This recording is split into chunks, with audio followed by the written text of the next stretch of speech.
When we started, we did not even imagine that this is going to make such a significant impact on the life of everyone. And the mission is about value creation. And when there are so many people using Waze, then I feel like I fulfilled my destiny of creating value. If you don't create value, you will die, as simple as that. In fact, you never heard of a company that did not figure out product market fit. They simply died, that's it.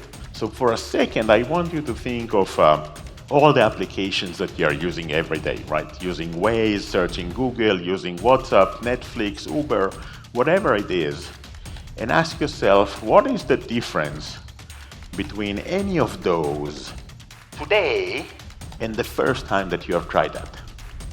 And the answer is that there is no difference. We are searching Google today the same way that we searched Google for the first time in our life. We're using Waze today the same way that we used Waze for the first time in our life. So once a company figure out product market fit, they don't change that anymore. That's the value that they bring to their users. They don't want to change that. They actually move to the next part of their journey, which could be about figuring out business model or figuring out growth and so forth. But from the value, they don't change that anymore. Now, how long did it take them to figure that out? We don't know. Entrepreneurship. It's always start with a very strong emotional engagement. You run into something that you really like and you tell yourself this is how things should be done. Or you run into something that you really hate and you tell yourself, no, I'm gonna change that. And I hate traffic jams. Because this journey is going to be a roller coaster journey, it's gonna be a long journey, it's gonna be a hard journey. And you have to have enough passion to go into this journey. Now for me, the journey always starts with the problem. Think of a problem.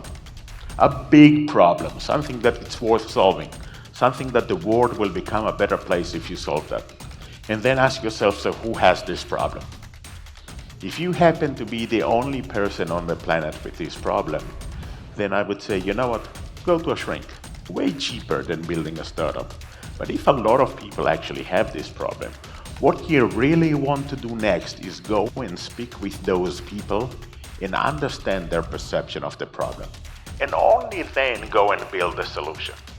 Now, if you follow this path, you validate the problem with the users and then build a solution. And if the solution works, it's guaranteed that you're creating value.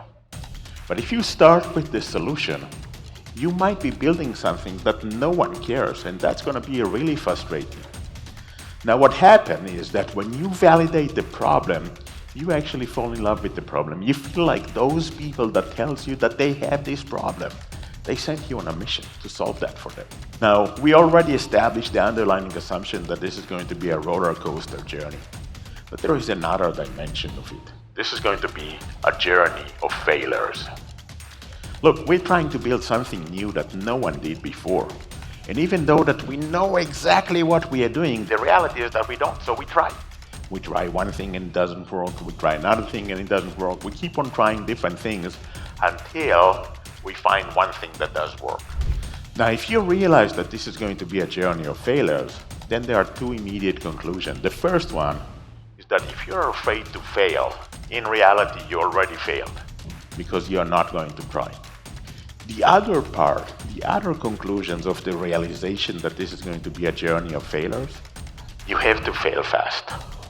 Because when you fail fast, you still have plenty of time and plenty of resources to try something else, to build another version of the product, to take another go-to-market approach, to try another business model. And the faster that you fail, you actually have more attempts to make it happen. And when you have more attempts, guess what? You increase the likelihood of being successful, as simple as that.